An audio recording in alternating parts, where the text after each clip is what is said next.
Buenas tardes a todos, los presentes y los presentes en la distancia. Pues tengo entendido que este webinar tiene alcance latinoamericano. También quiero agradecer al profesor Tulio Ramírez por la invitación a dar esta conferencia en la Universidad Católica Andrés Bello, donde me gradué de psicóloga hace muchos años. En la primera parte de la exposición voy a presentar un breve recuento del camino recorrido por la educación superior en América Latina en las 3 últimas décadas, privilegiando la dimensión de internacionalización. Las categorías que utilizaré para hacer breve esta parte de la exposición coinciden en el tiempo con las políticas llevadas a cabo en la mayoría de los países, pero no con todos. En la segunda parte presentaré algunos aspectos que definen el momento actual de la educación superior en América Latina ante los nuevos interrogantes que plantean las turbulencias tecnológicas emergentes. Y en la tercera parte haré algunas reflexiones sobre Venezuela como un caso especial en el concierto de la región latinoamericana. La década de los 90 trajo consigo tiempos de críticas y desafíos.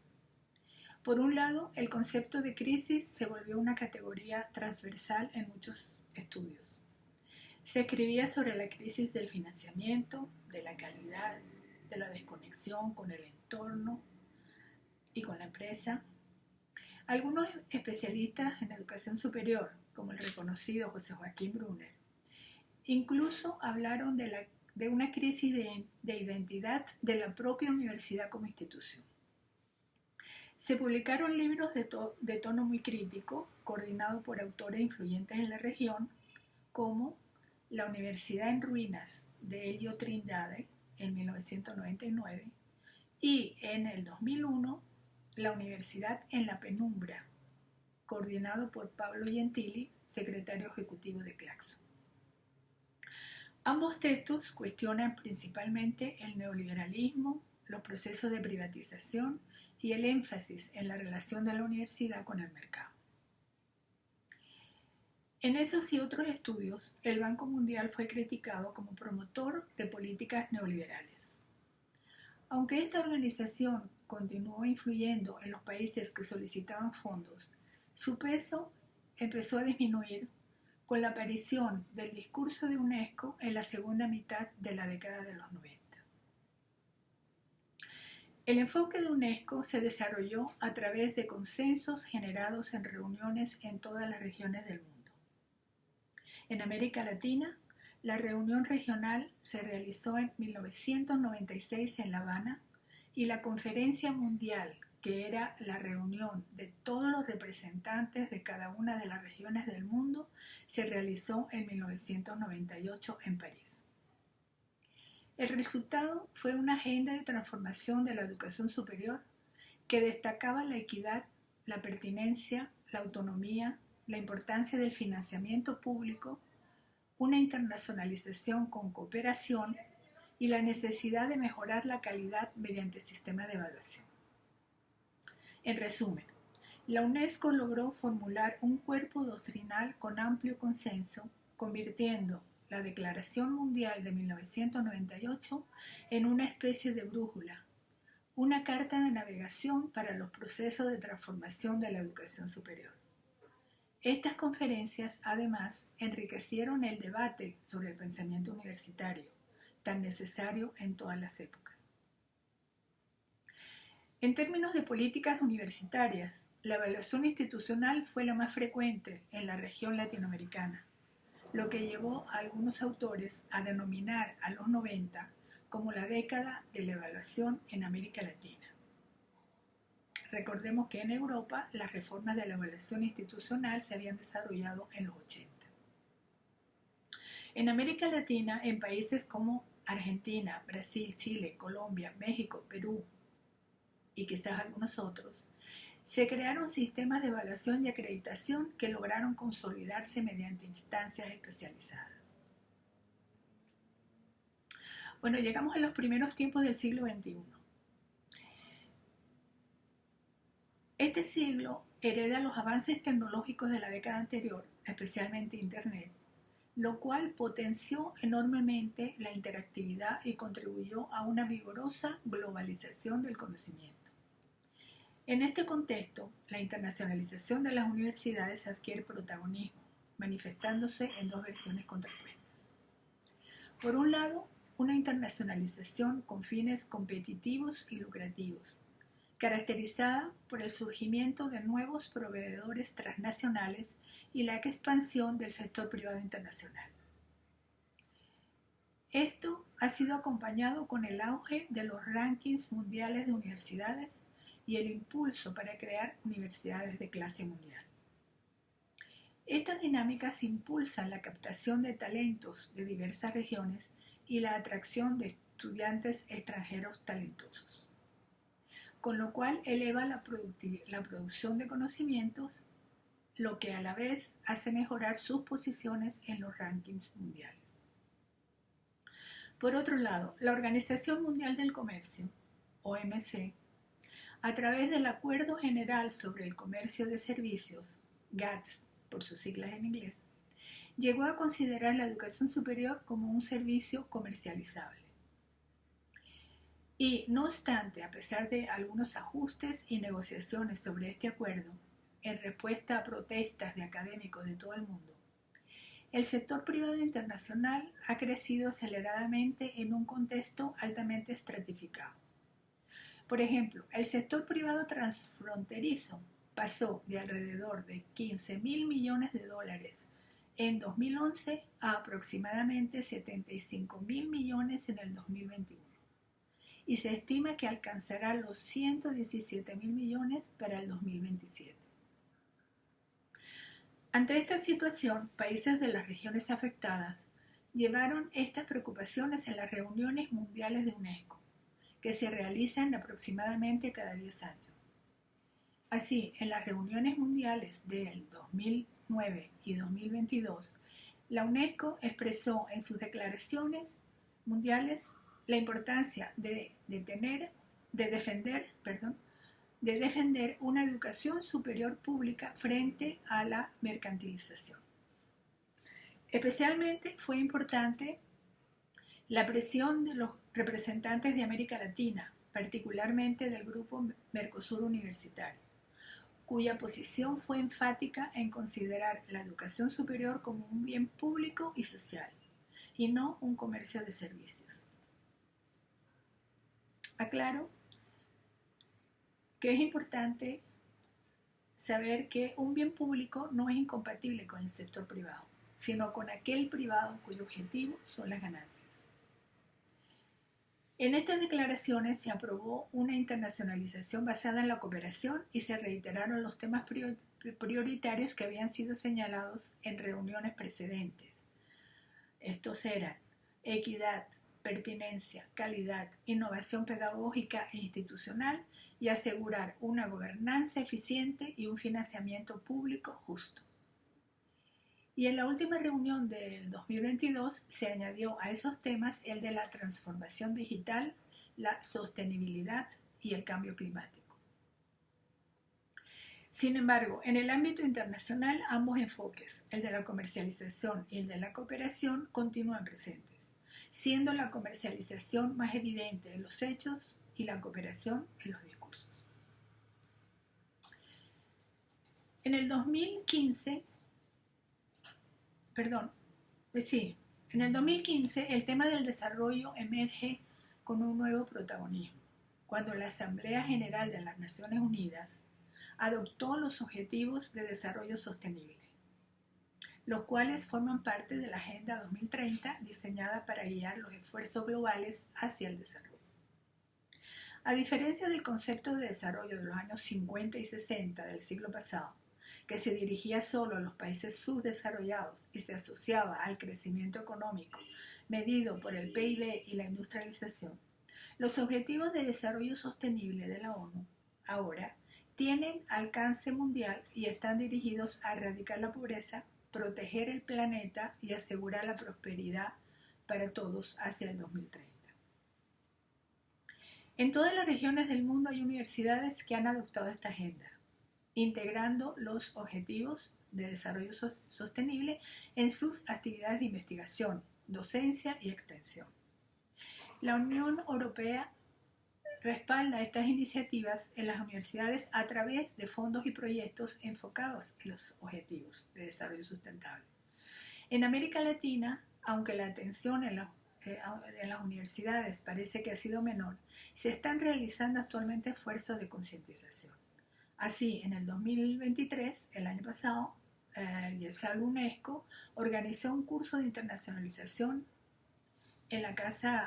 un curso internacional en la Casa de América en Madrid, con la participación de rectores de universidades latinoamericanas, orientado a sensibilizar sobre la importancia de implementar los objetivos de desarrollo sostenible en sus instituciones.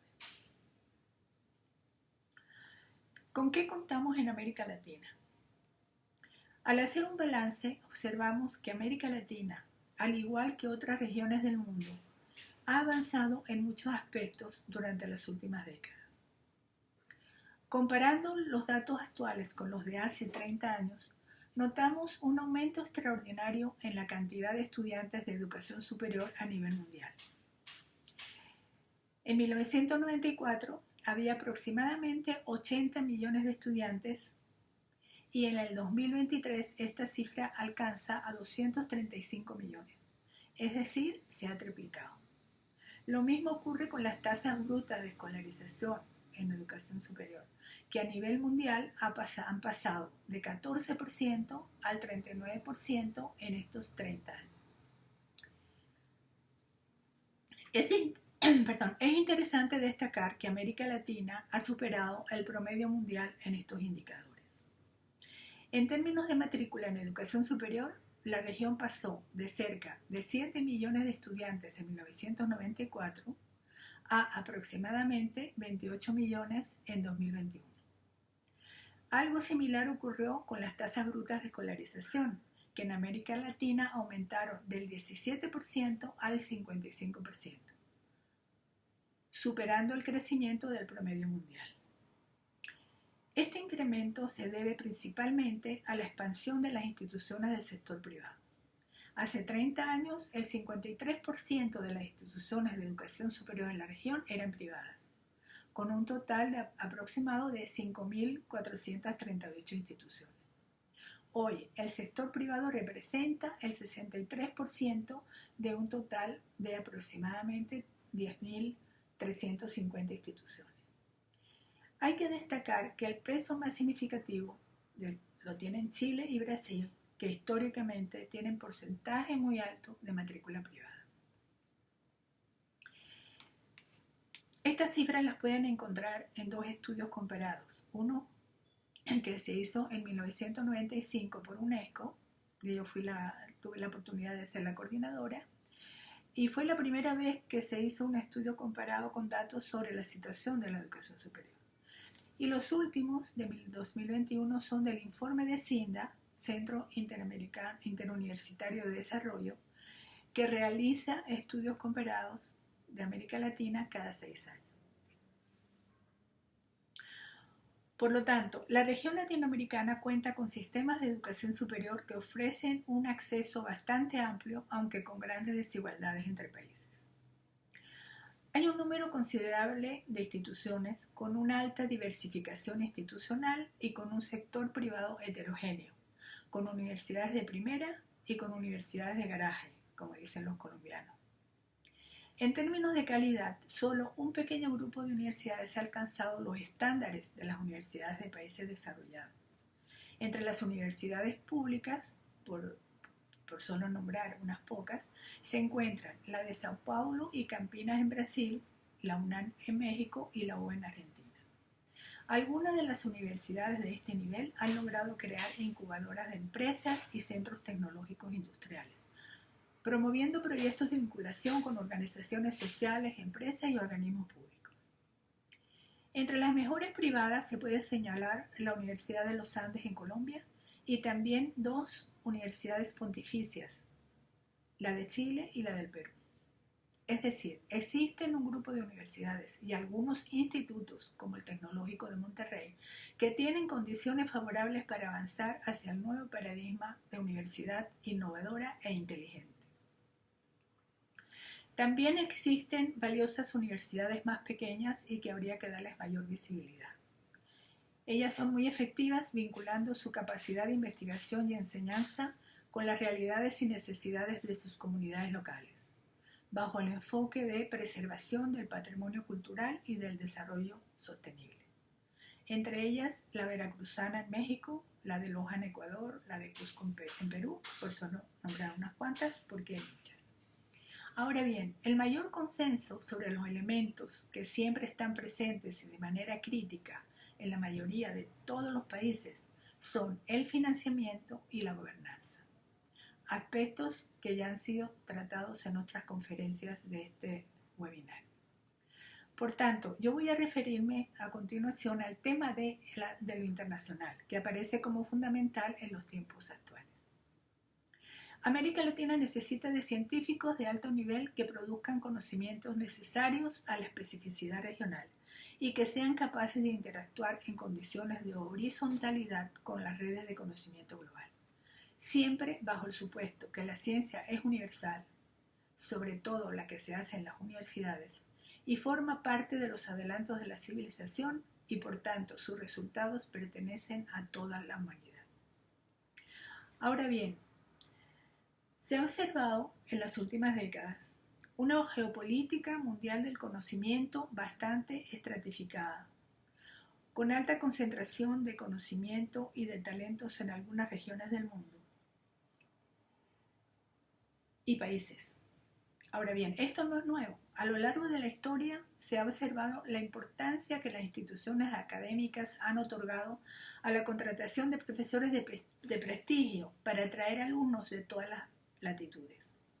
Más que infraestructura, el éxito de las instituciones académicas depende en gran medida de la contratación y retención de profesores eminentes, quienes a su vez atraen estudiantes talentosos. También es conocido el afán de estudiantes por acceder a los mejores centros de conocimiento, como el famoso peregrinaje que hacían los estudiantes de las universidades medievales, buscando de una ciudad a otra el mejor profesor que pudiera darles el conocimiento que deseaban.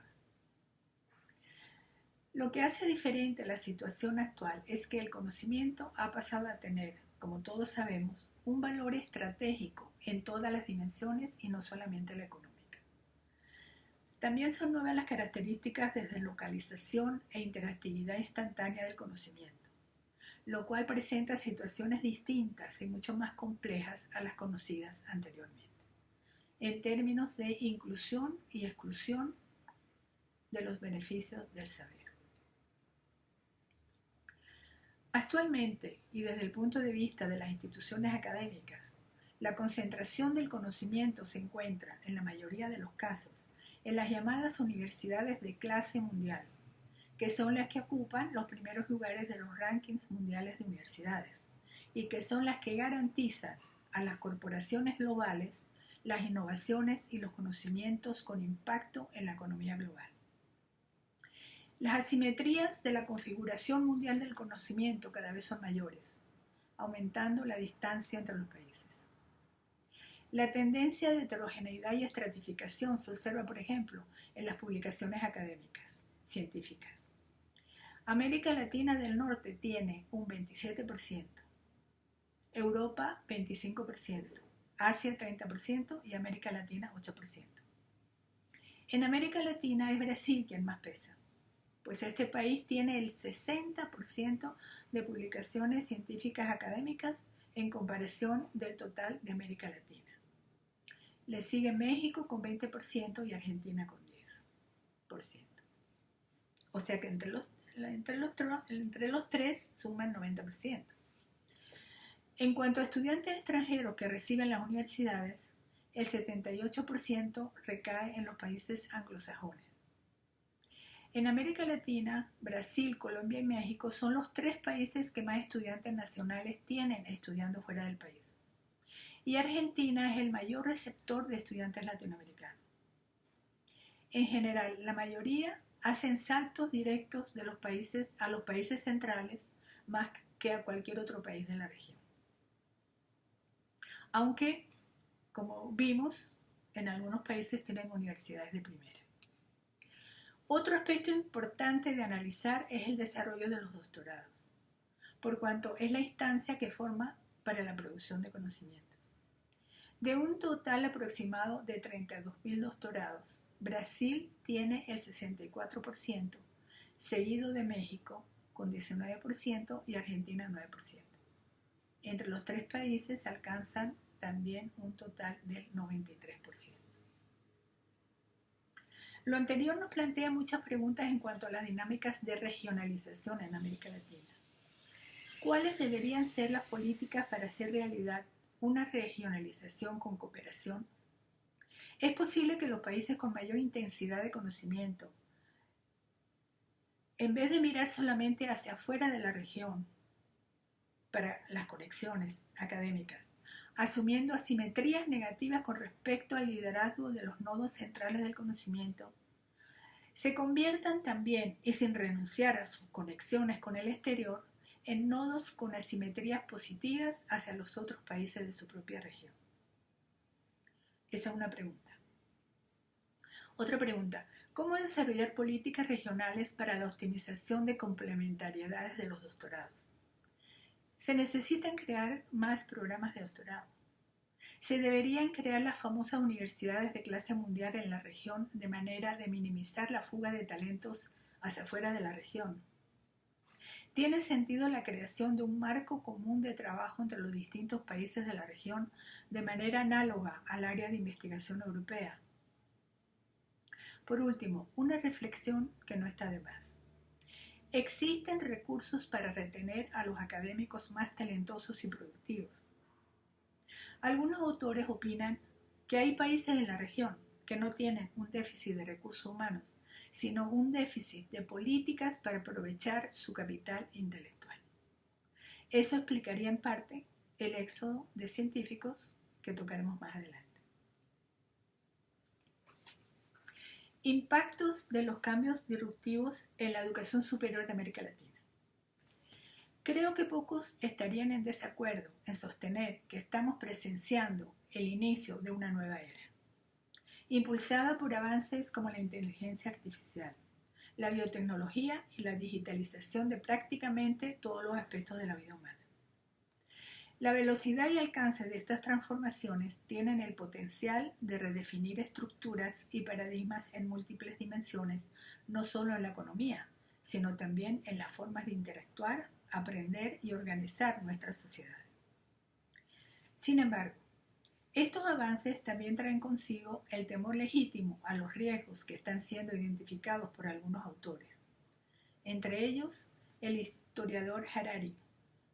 Su último libro, Nexus, afortunadamente con gran impacto mundial, está incitando a reflexionar sobre cómo podrían afectar la inteligencia artificial en nuestras vidas y hasta en el sentido mismo de la humanidad si no tomamos las medidas adecuadas. Más allá de la necesidad de implementar regulaciones esenciales en las sociedades democráticas que debemos preservar, existe una urgente necesidad de replantear conceptos éticos, filosóficos, laborales y sociales, entre muchos otros. Esta es sin duda una tarea fundamental en la cual la universidad, con mayúscula, debe asumir un rol activo y decisivo. Dicho esto, ¿qué aspectos importantes podemos destacar actualmente para la educación superior en América Latina en estos nuevos contextos? José Joaquín Brunner, quien conoce a fondo la situación de la educación superior en América Latina y en el mundo, considera que, abro comillas, el sistema mundial del conocimiento experimentará innovaciones disruptivas que configurarán un nuevo paradigma de la educación superior. Pero este cambio paradigmático ocurrirá principalmente en el centro global. En las periferias, como América Latina, solo podremos anticipar innovaciones graduales, mejoras parciales y ajustes a las transformaciones disruptivas impulsadas desde el centro, Europa Occidental y Asia Pacífico. Por tanto, los cambios en los países de la periferia no serán radicales, sino incrementales, al menos en la mayoría de los casos de nuestra región. La nueva división internacional del trabajo académico y los modos de producción y transmisión del conocimiento cada vez más complejos se trasladarán del centro a la periferia. De manera similar a lo ocurrido con la universidad medieval, los modelos humboldtiano y napoleónico y el paradigma actual de la universidad de clase mundial. Los cambios radicales en el centro académico serán recibidos y adaptados gradualmente en nuestro propio ecosistema de conocimiento, que también depende de otros ecosistemas subordinados. Hasta ahí las comillas, cierro las comillas de lo que dijo José Joaquín Brunner. Bueno, es difícil no estar de acuerdo con Brunner de que para no quedarse atrás en el nuevo paradigma del conocimiento debe haber cambios fundamentales en los contextos sociales. En esta perspectiva, el filósofo argentino Augusto Pérez Lindo señala ciertas condiciones indispensables para que las universidades latinoamericanas puedan participar en los beneficios que traen consigo los cambios radicales en la vida de las instituciones del conocimiento. La universidad, dice, se juega su identidad y su futuro en la necesidad de contribuir a definir un modelo de desarrollo sostenible, inteligente y solidario. Desde la perspectiva de la internacionalización, una condición relevante en el nuevo paradigma de la educación superior es la conexión con las redes globales de producción de conocimiento. Esta dimensión ha estado asociada la mayoría de las veces a los estudiantes que hacen estudios en los centros hegemónicos, con el resultado de que la mayoría de las veces los estudios son pagados por los gobiernos de origen de los estudiantes. No solamente ese pago resulta muy costoso, sino que muchos de los profesionales formados terminan siendo absorbidos por las universidades del centro. Por ejemplo, en los últimos 20 años, entre el 50 y 60% de los estudiantes mexicanos de doctorado en Estados Unidos se quedaron al finalizar sus estudios, lo que representó una inversión de más de $300 millones para México. En los años 90 se implementaron políticas y programas de retorno en varios países de la región, pero no tuvieron mucho éxito debido a la falta de oportunidades laborales atractivas en sus países de origen y a deficiencias en la infraestructura de investigación y desarrollo, entre otras razones. Se presume que si la fragmentación de las comunidades académicas de la región continúa, los efectos perversos de competencias con los centros hegemónicos crecerán. Entre ellos, uno de los más importantes es la absorción de talentos, que resultan muy provechosos para los centros hegemónicos. Actualmente, el éxodo de talentos está comenzando a tener mucha atención por los países que los pierden, y está comenzando una corriente que se llama la opción de la diáspora, o cómo aprovechar el éxodo de talentos en los países de origen. Estas diásporas académicas han sido nombradas de distintas formas: diásporas cognitivas, diásporas intelectuales, diásporas digitales, diásporas científicas, pero el concepto más utilizado a nivel mundial está siendo el de diásporas del conocimiento, por las siglas en inglés DKN, Diaspora Knowledge Network. UNESCO inició un proyecto en 2005 y logró identificar más de 150 redes de diásporas en Internet. En América Latina hay países que han sido exitosos en utilizar la opción diáspora para elevar las posibilidades de intercambio y cooperación científico-tecnológica entre los que migran y las instituciones de origen. Este modelo, basado en la nueva conectividad, es una alternativa que permite a los profesionales calificados colaborar desde el extranjero en proyectos de sus propios países de origen, sin necesidad de retornar físicamente. Esto es posible mediante la mayor conexión de las diásporas académicas y productivas con sus países de origen, fortaleciendo el ecosistema de innovación y emprendimiento. Este paradigma de la nueva conectividad se basa en que los lugares de conocimiento ya no están físicamente localizados. Ya no es Harvard que está en Boston, sino que están interconectados en nodos asequibles desde cualquier parte. Por otro lado, también existe la posibilidad, con la facilidad de la interactividad, de que los nodos centrales trabajen con los talentos desde sus países de origen, sin tener que desplazarse, aunque esto introduce otros elementos que todavía son difíciles de interpretar en cuanto a la concentración versus diseminación del conocimiento. Los países que más han aprovechado sus diásporas a nivel mundial han sido China y la India, dos de los países que más han avanzado en la producción de conocimientos en los últimos tiempos. La diáspora china es la más grande y muchos investigadores chinos contribuyen alrededor del mundo a la producción científica global, y su colaboración con instituciones chinas ha reforzado el desarrollo científico y tecnológico de China. La diáspora india es conocida por su enorme contribución a la tecnología y gran porcentaje de empresas tecnológicas del Silicon Valley han sido fundadas o dirigidas por personal de la India, teniendo un impacto en la investigación de alto nivel en su propio país. En América Latina, el país que más ha aprovechado su diáspora ha sido Chile, donde también se observa una evolución significativa en la producción de conocimiento con respecto a los países de la región. La plataforma Chile Global apoya a emprendedores de clase mundial en las industrias de impacto para Chile y el mundo, entregando soluciones disruptivas e innovadoras.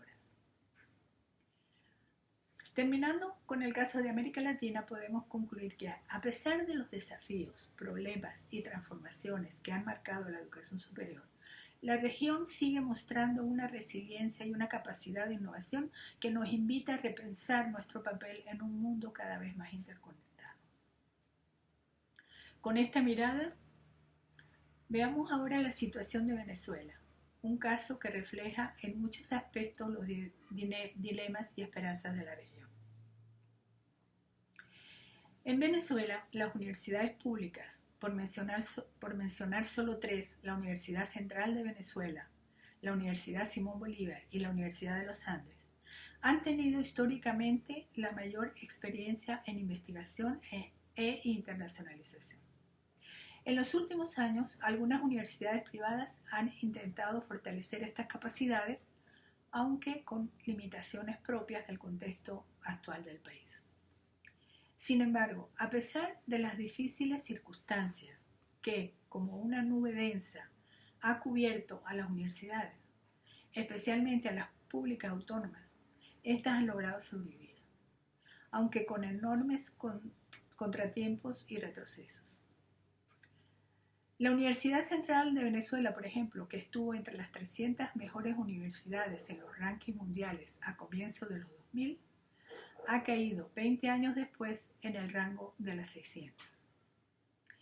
Este descenso vertiginoso refleja una pérdida de capital intelectual en una institución que fue símbolo de la excelencia.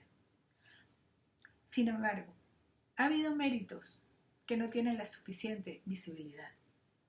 Yo me imagino que en el futuro es posible que los historiadores se pregunten ¿cómo lograron las universidades públicas autónomas venezolanas de ese periodo mantenerse en pie a pesar de la altísima pérdida de talento, las dificultades extremas para sostener la investigación y la docencia y una infraestructura debilitada o destruida?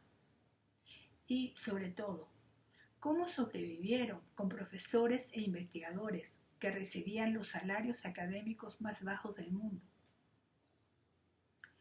Es difícil calificar el mérito de estos profesores e investigadores venezolanos, pues no solo imparten conocimiento, sino que también realizan un acto de resistencia y esperanza en un entorno donde casi todo conspira contra ellos. Este esfuerzo es un ejemplo de dignidad que no siempre recibe el reconocimiento que se merece. Afortunadamente, además del personal valioso que ha resistido y sostenido estas instituciones, Venezuela cuenta con una diáspora de enorme valor, formada en gran parte en las mismas universidades que hoy se encuentran en crisis. Estas redes de conocimiento están repartidas en todas partes del mundo. Los estudios de Tomás Páez, coordinador del Observatorio de la Diáspora Venezolana, muestran que, aunque muchos profesionales de la diáspora no volverán, existe una gran mayoría que está dispuesta a colaborar desde donde se encuentra. En su libro La voz de la diáspora venezolana, se destaca la importancia que representa para la academia venezolana la riqueza de este banco de talentos repartido por el mundo. Esta diáspora puede contribuir con la comunidad académica tejiendo redes de conocimiento desde los lugares donde se encuentra. Ha habido una organización bajo la responsabilidad de los miembros de la propia diáspora que es encomiable, constituyéndose como ejemplo único en el mundo de una sociedad civil del conocimiento, que trata de cooperar con el país de origen sin mediar ninguna institucionalización, puesto que son migrantes del actual gobierno. Esto también abre el camino de que se desarrolle una sociedad civil del conocimiento dentro de los países, para que los talentos locales se conecten con nodos centrales sin tener que desplazarse. Si, como señala el Observatorio de la Diáspora Venezolana, existen 9 millones de venezolanos fuera del país, eso equivale a 1/3 de la población, y de esa población un porcentaje importante está constituida por talento calificado, incluyendo profesionales con formación universitaria, técnicos, académicos y emprendedores, en todas las áreas. Aunque las redes no tienen que ser solo académicas, sin embargo, es en las universidades donde hay mayor necesidad y posibilidades de conexión con la red externa. Por ejemplo, a comienzos del 2024 se firmó un acuerdo entre el Observatorio de la Diáspora Venezolana y la principal universidad autónoma del país, la Universidad Central de Venezuela, donde algunos proyectos están definidos. Sin embargo, la escasez financiera y por tanto de equipos humanos y tecnológicos especializados sigue siendo el impedimento más importante para poder recibir los beneficios que estarían disponibles. Esto también abre la posibilidad de que los talentos locales se conecten con nodos centrales sin tener que desplazarse, utilizando las nuevas posibilidades que ofrecen las tecnologías emergentes. No solo las redes tienen que ser académicas, sino empresas de alta tecnología y emprendimientos locales. Para hacer viable este enfoque, independientemente de los cambios en el escenario político, es fundamental comenzar a crear instancias específicas dentro de las universidades, con personal preparado técnicamente para gestionar con eficacia estos programas complejos, difíciles de lograr. Pero, así como la comunidad venezolana en el extranjero ha debido apoyarse en la autogestión y en alianzas con organizaciones internacionales, con ONGs y gobiernos de los países de acogida, con más razón y dada la precariedad financiera que enfrentan las universidades en el país, es indispensable solicitar fondos internacionales a organismos que apoyan a países cuyas universidades están en crisis de desaparecer. Aunque la competencia por estos fondos es alta, las universidades venezolanas tienen todos los elementos necesarios para merecer este apoyo. Mantener la esperanza es esencial, ya que la fuerza de la universidad venezolana reside en su capacidad de resistencia y en su red de talentos dentro y fuera del país. Por último, quería decirles que el texto de esta conferencia, para los que estén interesados, saldrá publicado en la revista Cuadernos del CENDES del primer trimestre del 2025. Muchas gracias.